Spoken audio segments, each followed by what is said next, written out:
देखो बॉस, ऐसा है, इस चैनल पर जो भी बातें आपको बताई जाएगी ना वो 100% इतनी पावरफुल है ना। आपने अगर ज़िंदगी में आज से बल्कि अभी से अगर करना शुरू कर दिया ना, स्टेप 1 2 3 ऐसे करके इजीली, यानी गेम को इजी बनाओ, मुश्किल मत बनाओ। आपकी लाइफ है ना, मैं कह रहा हूँ 6 महीने के अंदर अंदर ट्रांसफॉर्म हो जाएगी, क्योंकि मेरी हुई है। That is why I am saying you.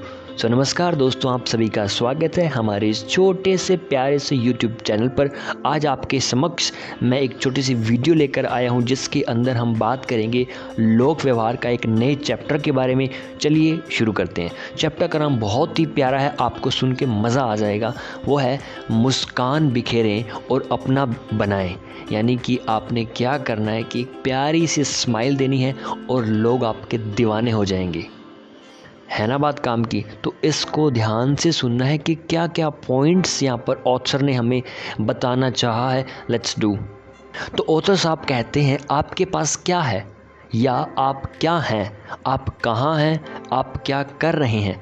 आप इन बातों से खुश या मायूस नहीं होते, बल्कि आप किस बारे में सोच रहे हैं उससे होते हैं। यानी कि आप जो भी जिस बंदे के बारे में, जिस सिचुएशन या घटना के बारे में आप सोच रहे हैं ना, उससे आपकी फीलिंग्स, आपकी खुशी या आपकी मायूसी डिसाइड होती है।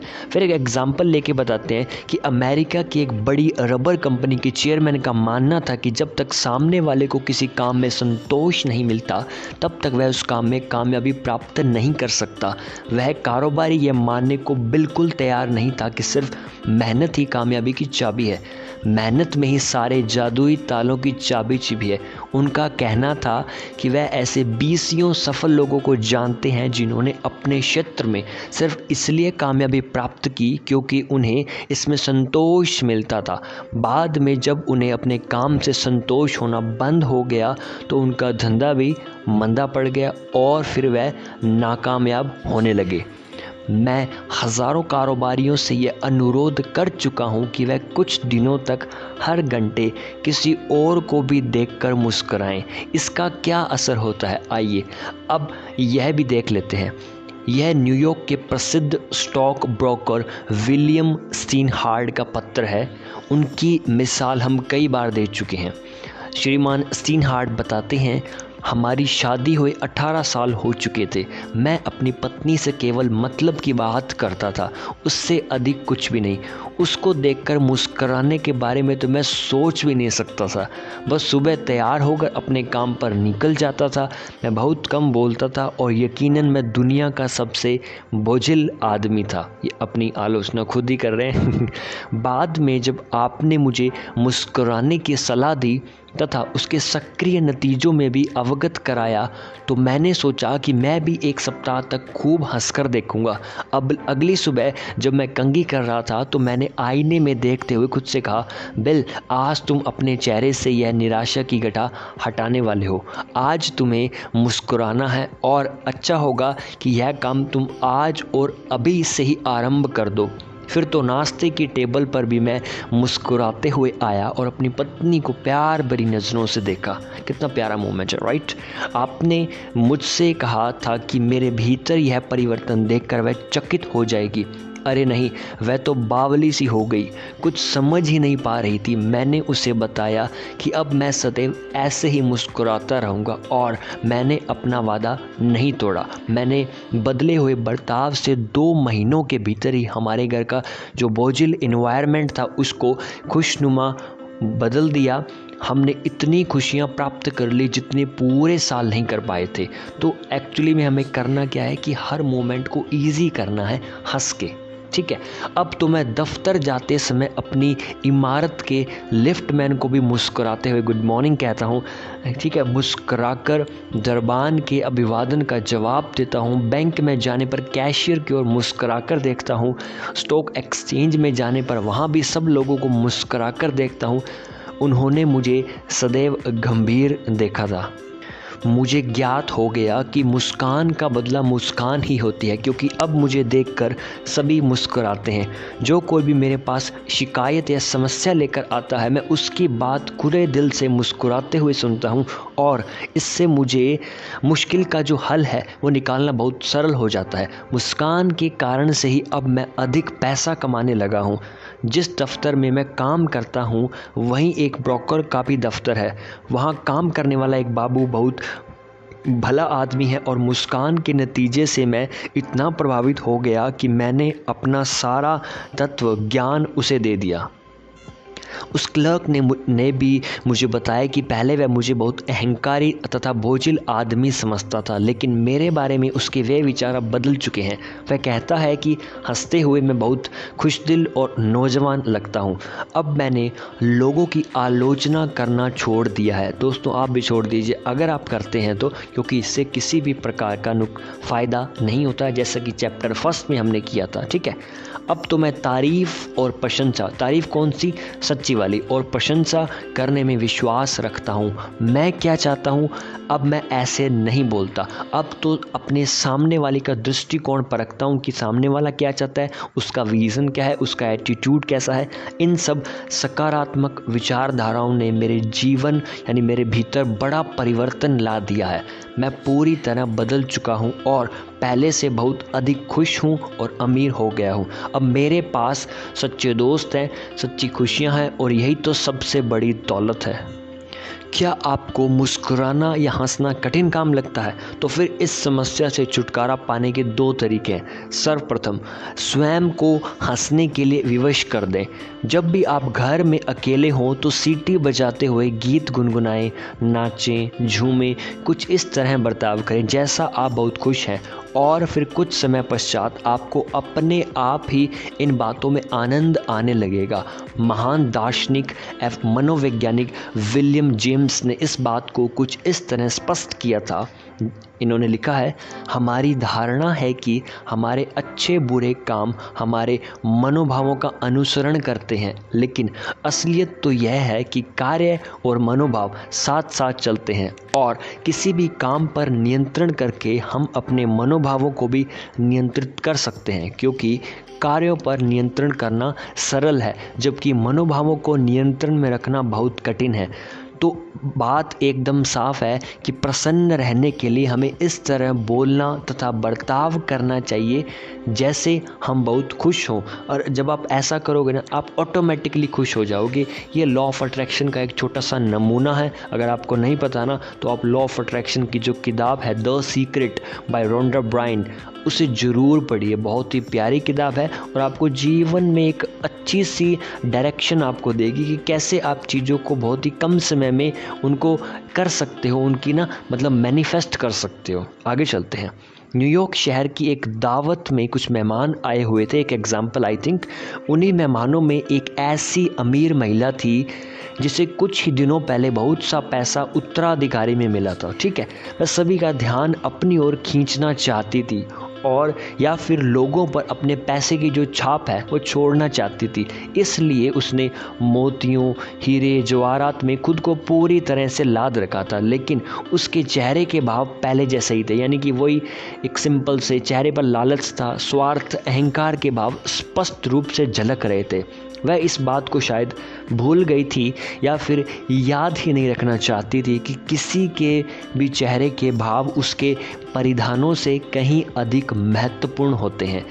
नेक्स्ट एग्जाम्पल, चार्ल्स श्वाब ने तो अपनी मुस्कान की कीमत $10 लाख बताई थी, लेकिन संभवतः वह अपनी हंसी का दाम कुछ कम ही लगा रहा था, क्योंकि उसका पूरा व्यक्तित्व, उसका चुंबकीय आकर्षण तथा लोगों का दिल जीतने की उसकी जो निपुणता ही तो उसकी असाधारण कामयाबी के रहस्य थे, और उसकी मनमोहक और सच्ची मुस्कुराहट ही उसके व्यक्तित्व का सबसे आकर्षण तत्व थी। ठीक है, अच्छा कार्य शब्दों से ज़्यादा प्रभावकारी होता है। अच्छा कार्य शब्दों से ज़्यादा प्रभावकारी होता है। आपकी मुस्कान आपसे कहती है, मैं आपको पसंद करती हूँ, आपसे मिलकर मैं बहुत खुश होती हूँ। यही रिश्ता तो कुत्ते और हमारे बीच होता है। हमारा कुत्ता हमें देखते ही खुशी से उछलने लगता है, झूमने लगता है, और मानो अपना सारा प्यार हम पर न्यौछावर कर देगा, और इसीलिए तो हम भी अपने कुत्ते को देखकर इतने खुश हो जाते हैं। यही बात बच्चे की मुस्कान के बारे में सही साबित होती है। आपने ऐसे 20 उदास चेहरों को ज़रूर देखा होगा जो किसी डॉक्टर के क्लिनिक में मुंह लटकाकर बैठ जाते हैं। पशुओं के डॉक्टर स्टीफन के स्प्राउल ने एक बार मुझे बताया कि एक बार बहुत सारे लोग एक साथ अपने पशुओं को टीका लगवाने के लिए उनके हॉस्पिटल में आए थे, लेकिन कोई भी एक दूसरे से बात करने को राज़ी नहीं था। वे सब तो बस यही सोचकर भन्ना रहे थे कि क्लिनिक में समय बर्बाद करने के बदले में कौन कौन से आवश्यक काम निपटाए जा सकते थे। हमारी कक्षा में उन्होंने इस बात का उद्घाटन किया। ठीक है, 7-8 मरीज प्रतीक्षा कक्ष में बैठे हुए थे। तभी एक महिला अपने 9 महीने के बच्चे तथा एक पालतू बिल्ली के साथ भीतर आई। संयोगवश वह महिला एक ऐसे आदमी के साथ बैठ गई जो देरी के कारण बहुत परेशान था, लेकिन थोड़ी देर बाद वह बालक उस आदमी को देखकर मुस्कुराने लगा। वैसे भी बच्चे अक्सर ऐसा तो करते ही, आपने भी देखा होगा, राइट।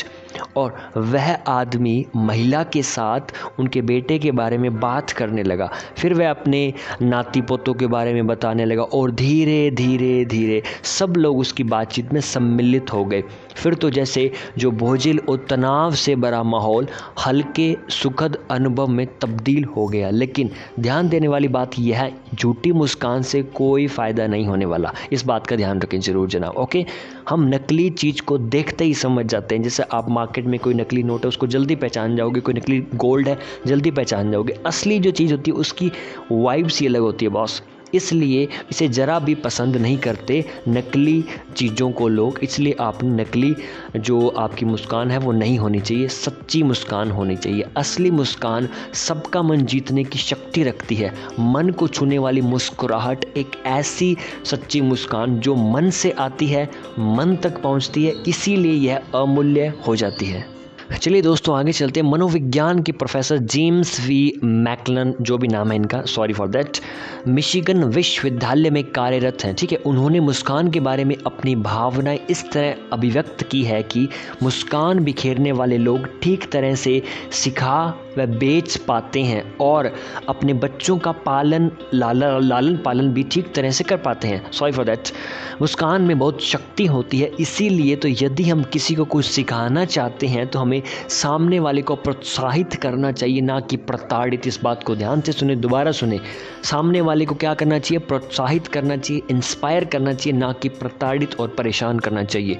न्यूयॉर्क के एक बड़े डिपार्टमेंट स्टोर के रोजगार व्यवस्थापक ने मुझे बताया कि वह एक ऐसे आदमी को नौकरी पर रखना पसंद करेंगे जिसके चेहरे पर सदैव मनमोहक मुस्कान फैली रहती हो, भले ही वह कम पढ़ा लिखा हो। ऐसे आदमी को वह कभी भी नौकरी पर नहीं रखना चाहेंगे जो सदैव उदास हो, खिन्न हो और गंभीरता की मूर्त बना रहता हो, भले ही वह फिलॉसफी में डॉक्टरेट क्यों ना हो। तो दोस्तों आप समझ लो एजुकेशन आपकी कितनी औकात रखती है यहाँ पर। अगर आपको स्माइल करना नहीं आता, अगर आपके पास PhD है तो आपको कोई जॉब ही नहीं देगा। सिंपल सी बात, ये बंदा खुद कह रहा है। इस बात को आप समझो दोस्तों, स्माइल इज़ बहुत ही तकड़ा वेपन है, इसको सीख जाओ आप, ठीक है। मैं भी हंस रहा हूँ, आप भी हंस लो। मुस्कान का असर बहुत शक्तिशाली तथा चिरस्थायी यानी कि बहुत ही लॉन्ग लास्टिंग होता है। चाहे वह असर किसी को भी दिखे या ना दिखे, उसका असर होता है क्योंकि वाइब्रेशन से इतनी स्ट्रॉन्ग और पॉजिटिव होती हैं। अमेरिकी टेलीफोन कंपनियां फ़ोन पावर नामक एक कार्यक्रम करती है। इसमें कर्मचारियों को सिखाया जाता है बल्कि कि अपना सामान बेचने में वह टेलीफोन का उपयोग कैसे कर सकते हैं। इस कार्यक्रम में वे आपको यह सलाह देते हैं कि आप फ़ोन पर बातें करते समय सदा मुस्कुराते रहिए। आपके चेहरे की जो मुस्कान है आपकी आवाज़ में भी सुनाई देती है। इसको दोबारा सुनो, ये लाइन मुझे हिट कर रही है बार बार।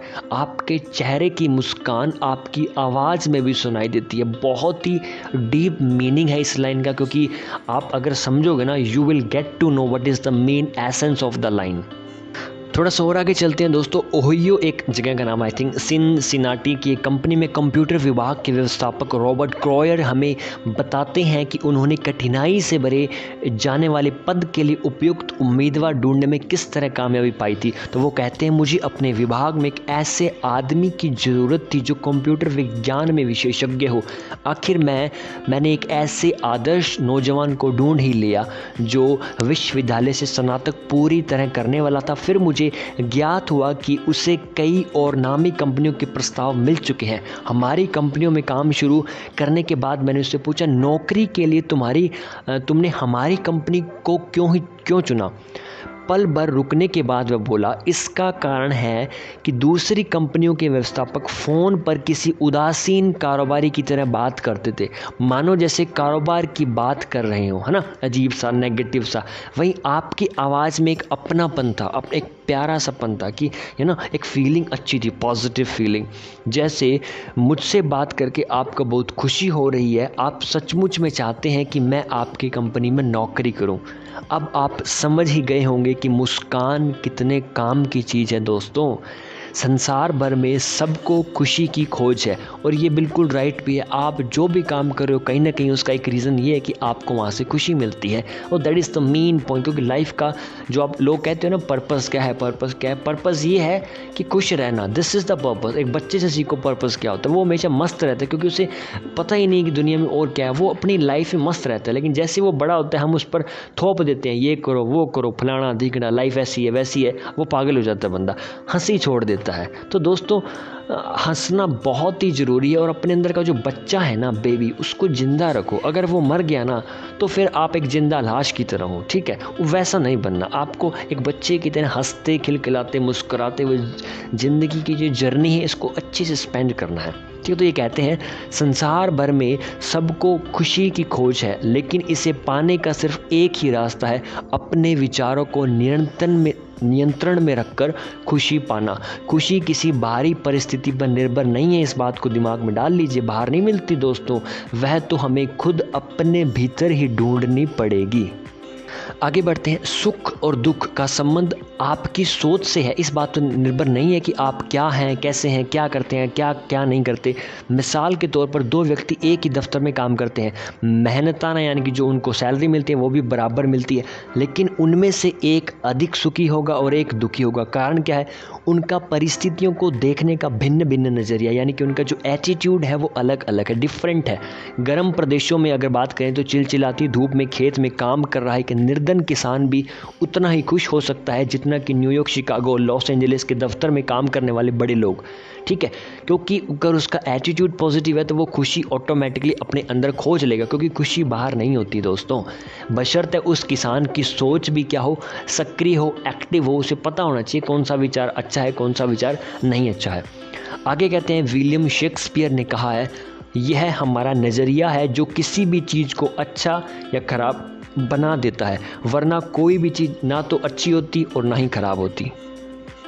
अब्राहम लिंकन की भी धारणा थी कि अधिकतर लोग उतने ही खुश रहते हैं जितना खुश वह रहना चाहते हैं, और यह कथन मेरे लिए तब सच्चाई बन गया जब एक बार मैं न्यूयॉर्क में लीग आइलैंड स्टेशन की सीढ़ियाँ चढ़ रहा था और मेरे सामने 30 से 40 साल लंगड़े जो बच्चे छड़ी और बैसाखियाँ के सारे सीढ़ियाँ चढ़ रहे थे, लेकिन मैं यह देखकर चकित रह गया कि वह सब आनंदपूर्वक मस्ती के मूड में ऊपर जा रहे थे, बिना किसी हताशा या चिंता के। इस बारे में मैंने इनके जो इंचार्ज थे उनसे बात की, उनसे पूछा तो उन्होंने मुझे बताया, पहली बार जब किसी बच्चे को यह ज्ञात हुआ, यानी पता चला कि अब वह पूरा जीवन बैसाखियों के सहारे ही चल सकेगा, तो उसे बहुत आघात लगता है, लेकिन धीरे धीरे वह इसे ही अपना भाग्य समझकर हालात से समझौता कर लेता है और फिर सामान्य जीवन जीने लगता है, जिसमें बहुत बड़ी सीख है दोस्तों।